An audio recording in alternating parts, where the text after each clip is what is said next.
হাজমলার পর গ্লাসে যাচ্ছে জলজিরা।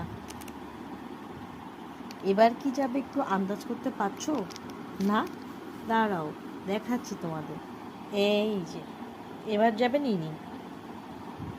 এবার এনাকে গ্লাসে ঢকঢক করে ঢেলে দাও। দেখবে বেশি ঢালবে না কিন্তু, কারণ ইনি আবার অনেকটা ডেগে মেগে উঠছে, দেখেছো তো? এটা খেতে কার কার ভালো লাগে? আমার তো খুবই ভালো লাগে। এইভাবে থামস আপটা খেলে বেশ একটা দারুণ দারুণ ফিলিংস হয়, মানে বেশ ভালো লাগে, ঝাঁঝ ঝাঁঝ লাগে। এর মধ্যে জলজিরা আর হাজমোলা আর একটু যদি তুমি পাতিলেবুর রস দাও, তাহলে তো ব্যাস তোফা একদম। এই হালকা গরম শীতে এই জিনিসটা কিন্তু দারুণ লাগছে খেতে। আমি তো খাচ্ছি, তোমরা কি খেয়েছো? না খেলে একবার করে খেও, বেশ সুন্দর লাগে এটা খেতে। এটাকে তো আমরা বলি কি বলো তো, মশলা থামস আপ। তোমরা কি বলো?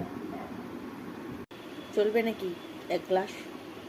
এটা কিন্তু এক গ্লাস ছিল, যেটা দেখে মনে হচ্ছিল, কিন্তু এটা এখন এক গ্লাসে একটু কমে গেছে, কিন্তু ভালো লাগবেই খেতে।